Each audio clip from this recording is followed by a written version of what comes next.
It's no secret that boxing can be a brutal sport.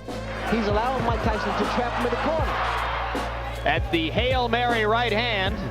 I know I'm going to land it somewhere here. And Tillman never responded at all to Richard Steele's count. Can he stay on his feet? Oh, that's good. Oh, what a left hook shot. And it's with 4 more straight left. Arthur McCanny left in. And it's over.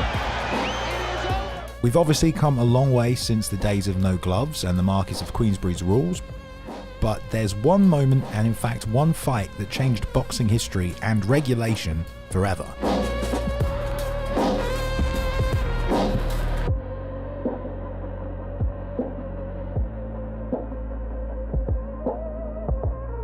We are ready to go with round number 1 scheduled for 15. And there's the bell, and we are underway, and the Korean comes out swinging.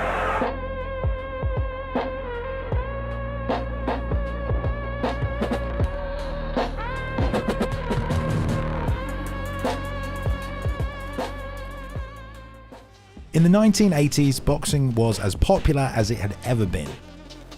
Massive fights were shown on ABC and CBS in the US to millions and millions of viewers. And with fighters like Muhammad Ali and then Sugar Ray Leonard appearing on countless talk shows and magazine covers, the sport had come incredibly far. You think I could ever float like a butterfly? Damn, well, Sting like a bee? you got the butterfly part done, Brother Michael, and you sang real sweet to complete the cycle. But before you can sting people out of the wits, you gotta put on some meat and keep on eating your grits. And when a big fight was happening, the world watched. The moment is here. Roberto Duran challenging Sugar Ray Leonard. But regulation at the time was still a far cry from what we have today. Fights would often go 15 hellish rounds. There was still very little medical oversight given to the fighters before the fights, and no one really knew just how much weight cutting and bad safety precautions was really hurting the sport. But that all changed after one tragic fight, a bout that began with dreams of glory and ended with a death that rocked the boxing world. I'm Balian, and this is the story of the boxing fight that changed history. This fight in question took place in 1982. Big names at the time were guys like Roberto Duran, 14. And Duran scores with a couple of punches, but again, Benitez is not going anywhere. Thomas Hearns, Good jab and a right hand that might have hurt Hackman. Tremendous pace in the first round. and of course Sugar Ray Leonard. They are now toe-to-toe again, and Leonard got away from the ropes with an uppercut, and Duran trying to keep him against the ropes. Mayron not interfering this time. The majority of the best fighters were coming out of the US and South America, but one place that hadn't really been acknowledged for its boxing stripes yet was Korea. And there was one young boxer on the rise who had more motivation than anyone to prove his country and himself to be among the best in the world. This fighter's name was Kim Duk-koo. And there is the challenger for Boom Boom Mancini today. Number 1 ranked in the world by the WBA, Duk-koo Kim from Korea. And there is a contingent of Korean fans from the Los Angeles area that has traveled here to Las Vegas. He'd been born in an area of South Korea still absolutely ravaged by the end of the Korean War, and as a result grew up in about the worst poverty you could imagine, in a large family that had pretty much nothing. He had no father, no food, no education, absolutely nothing that would make you think he had any chance of breaking out of the cycle of poverty he was born into. But of course, these kinds of upbringings can create some of the hardest people on the planet. He didn't even find boxing until his early 20s, an age most people would tell you is too late to start any serious pro career. But once he did find it, he saw it as his only way out of his terrible circumstances. Kim became as obsessed as anyone ever has with the sport, dedicating himself at every moment of every day to becoming a fighter that could challenge for life-changing purses. In just 3 years, and by the age of 23, he rose through the boxing world ranks, racking up 17 wins with just 1 loss, being notorious as an unrelenting force of nature with impossible impossible stamina and a relentless will to run through anyone that stood in front of him. As a southpaw, he'd throw thunderous shots to the body, and by 1982 he'd risen all the way to the rank of #1 contender in his weight class on the global stage. Something unheard of for Korean boxers at the time, and more importantly, he had earned a shot at the WBA lightweight title, ready to make history for his country but also finally save himself and his family. That title shot though came against none other than Ray Boom Boom Mancini.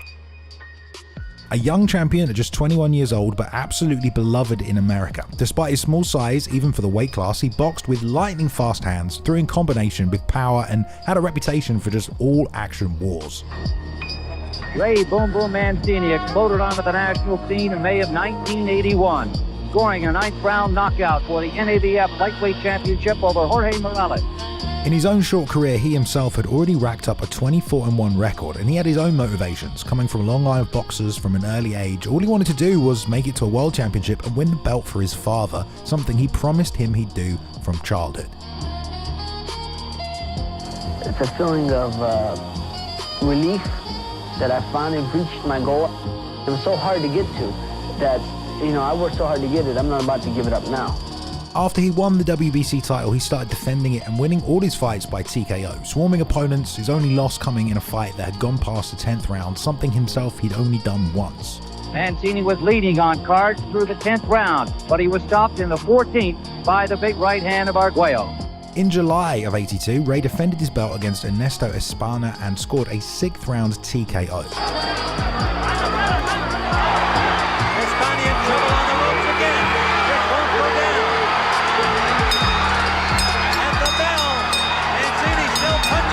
With plenty of new challengers waiting in the line, including Mayweather Sr., Ray had his work cut out for him. But the #1 contender, Kim, was going to be given his shot. An opportunity for Korea to fight live in Vegas and on national television, going out to millions of homes across the country and the world. Most people and media dismissed the Korean as just another challenger, but Ray had been watching tape, and he knew that Kim fought with a hunger and ferocity seldom seen in the sport. While everyone else thought it would be another TKO victory, Ray expected nothing short of a war, and that's exactly what he got. The fight was going down at Caesars Palace in Vegas, but with Koreans being the 3rd largest foreign group in California at the time, the venue was also packed with Kim's fellow countrymen, ready to cheer him on for a chance at a lifetime, a chance to change his life. And there is the challenger for Boom Boom Mancini today, #1 ranked in the world by the WBA, Duk-koo Kim from Korea. It's been with me forever.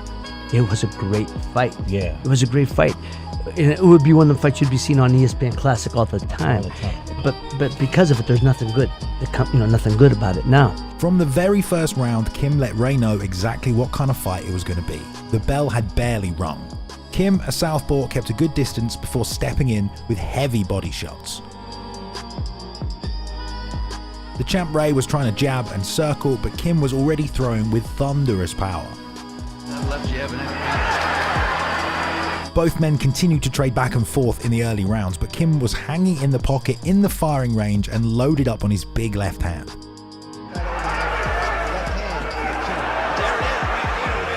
Kim kept up this relentless pace, staying toe-to-toe, determined to break Ray down, but his own left hook was starting to find its way around the defense of Kim.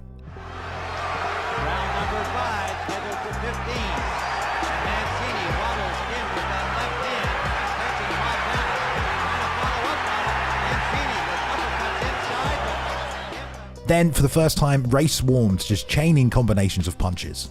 But every time Kim backed up, he'd cover and get back on the inside and just dig back again to Ray's body. He was chasing the champ down, gunning for the KO. This fight was very quickly turning into an all-out war. Around the halfway point, the fight had been non-stop action and they both showed no signs of slowing down.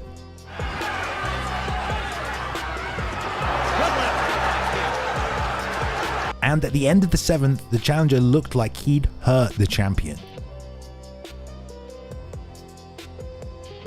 I mean, I was hitting this guy with shots, and then, and no matter what, he'd always come back after each round. He'd be pushing me back, banging me. It was the only fight I ever thought of in the middle of the fight. I said, man, I don't want to do the next round. I want to quit. Yeah. Because my body was hurting so bad. My head was hurting so bad. For as much heart as the underdog Kim was showing in taking it to the champion, Ray himself was also absorbing tons of punishment, but both men were determined not to break. This pace continued, but it seemed as they entered the 10th round, Kim was the one starting to slow down. He found himself with his back to the ropes and Ray just would not stop firing. It was a clear round for Ray, and it seemed like the champ was starting to take over. As Kim was throwing his long straight left, Ray was getting to the outside of it to counter back with his right. And soon enough, he timed an uppercut perfectly. Kim was staggering around on his feet, just trying to survive, but he refused to drop to the canvas.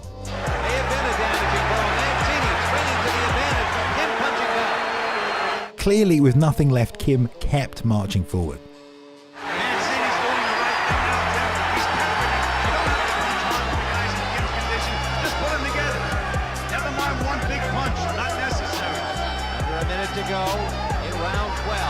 Until this fight, Kim had never gone past 12 rounds. He'd given everything he had and Ray was still coming.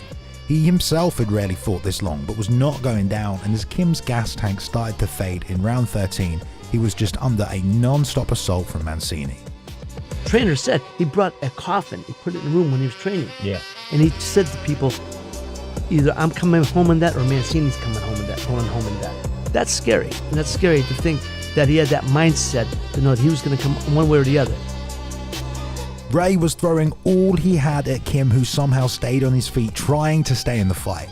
The left hook Ray, though, had been looking for finally broke through, and for a second, Kim hit the canvas. He'd given everything to win this fight, but as the bell rang for the 14th round, he met Mancini in the middle of the ring. They went toe-to-toe again, but Ray's left hook landed as they exchanged. And one final straight right sent Kim collapsing to the canvas. It was an incredible show of heart from both men, and a championship performance from Ray to defend his title. After the final bell rung and referee Richard Green waved off the fight, no one but the ringside physicians really knew, though, what was happening to Kim. They described how his pupils began to dilate as his pulse rapidly started falling as he faded and collapsed off the stool into unconsciousness and was carried out on a stretcher, rushed immediately to the hospital. The doctors found a blood clot in his brain caused by a torn vein which had caused bleeding and high pressure inside his head. The news that he was in such critical condition was a massive shock to Ray when he found out, and he was completely mortified. Kim's family was flown in from Korea, but sadly, after 3 days of being on life support, he was pronounced dead. The body of Duk-koo Kim will be flown to Korea today for burial. The young boxer died during the night after doctors declared him legally dead and disconnected his life support system. More than anything, the idea that it could have been Ray that night and not Kim absolutely tortured Mancini.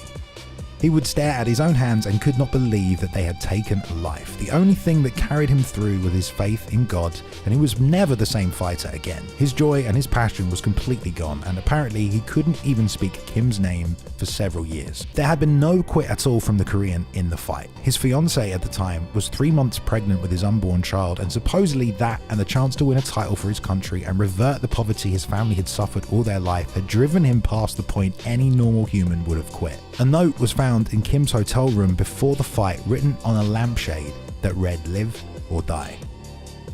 Kim's death, though, triggered an unprecedented reckoning in boxing, a sweeping change where new results and regulations were discussed and put into place to make the sport safer and ensure this kind of thing could never happen again. Fights were reduced from 15 to 12 rounds by the WBC within months. The WBA and IBF soon followed. This change alone may have saved countless lives, as the extra rounds seemed to always demand more from the fighters. The standing 8 count as we now know it was also implemented into boxing, allowing more time for the referees to decide if the fight should continue and give more chances for fights to be stopped before fighters suffered irreparable damage. As well as this, all medical protocols were overhauled by the commissions. This meant they were going to be much more thorough pre-fight exams and mandatory post-fight monitoring for fighters after difficult wars as well, and the ringside physicians were given more authority to stop fights they saw as becoming too dangerous. Before this fight, all fighters needed to get checked was their blood pressure and their heartbeat. Now they needed MRI brain scans, lung scans, a battery of blood and eye tests, and all kinds of measures put in place to keep fighters safe. And I'm sure all of this over the years has helped prevent more accidents from happening. Referees were now also empowered and, in some ways, encouraged to stop fights sooner, to think about what had happened and to do so without fan, boxer, or even media backlash about their decisions. And in the same way, because of the tragedy, corners were encouraged to throw the towel in without shame and do the same thing. Maybe most importantly as well, weight cutting came under new scrutiny and commissions began to take a more active role in fighter health and safety. They actively decided to move the weigh-ins earlier so boxers had more time to recover and to rehydrate. Because something else that was looked into with the Mancini-Kim fight is just how much weight supposedly the Korean had to cut to make the lightweight limit. Ray Leonard himself, who was there, has said about the fight that he thought Kim was dehydrated more than anything, and that's what cost him his life. But unfortunately, the tragedy didn't stop affecting lives there. Kim's mother reportedly took her own life after there had been arguments in the family regarding the insurance money from his death, just $25,000, but it had caused so much further grief that Kim's mother could simply not handle it. They said because of there's so much infighting on with the family about his money, the insurance money, and whatever he had. There was so much infighting that she couldn't take it, and so she took her own life. Yeah. And that of course brought the story back into the headlines. Ray of course would carry the weight of the fight with him forever. He blamed himself for Kim's death and tried to leave the sport, but was convinced to return by his friends. I'm told that my name is very recognized. Everyone seems to know it because they've been taught about him in, they call it the fight. You know, they've accepted me. They've certainly adopted me in many ways and embraced me as one of their own, because they said they feel that Kim's spirit is living through me. But even he was not the same fighter when he returned, although Kim's family later would forgive him. And Kim's 3-month pregnant fiancée married him posthumously. It's also sad to say as well, but the referee in charge of the fight, Richard Green, would also take his own life shortly after, racked with guilt but also with other battles he was also fighting.